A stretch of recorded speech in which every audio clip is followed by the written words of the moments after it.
পরিণত হয়েছে নয়াপল্টন এলাকা, আপনার কেমন লাগছে? খুব ভালো লাগছে আমার দেখে, আমি আবেদিত হয়ে গেছি যে কিভাবে সরকার এইভাবে আমাদের পাথরে বসায় রাখছিল।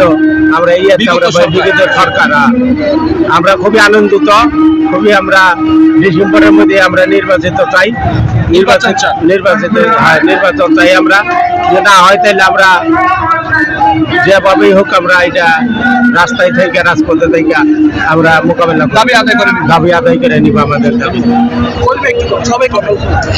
আমরা এই তারুণ্য সমাবেশে তরুণরা অনেক উৎসাহভাবে আছে যে ডিসেম্বরের মধ্যে নির্বাচন, আমরা চাই ডিসেম্বরের মধ্যে নির্বাচন দিতে হবে। আমরা সবাই ভোট দেওয়ার আগ্রহী অপেক্ষায় আছি এবং ডিসেম্বরের মধ্যে আমরা নির্বাচন চাই।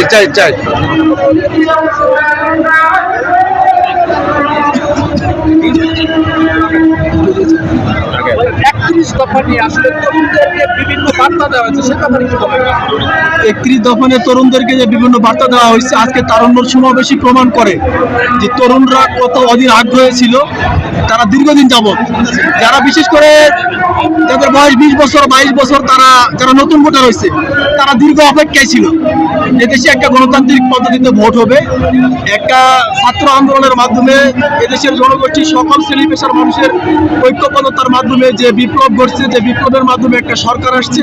এই সরকারের কাছে জাতির সর্বস্তরের মানুষের চাওয়া, তাদের যে ভোট অধিকার, একটা বৃহত্তর অংশ হচ্ছে তরুণ। এই তরুণদের সমর্থনটা আগামী নির্বাচনে বিএনপি কেমন পাবে?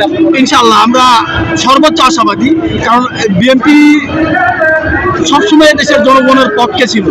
আর আমরা তরুণদের জন্য, দেশ নায়ক তারেক রহমান তরুণদের জন্য, আগামীর ভবিষ্যতের জন্য, তরুণদের জন্য তার প্ল্যান আগামী ভবিষ্যতের জন্য অন্যরকম করা আছে। আর তারুণ্য নির্ভরশীল একটা বাংলাদেশ হবে। যেমন আমাদের সাংগঠনিকভাবে তরুণদের নেতৃত্বে আগে নিতেছে তারেক রহমান, তরুণরা নেতৃত্বে চলে আসতেছে।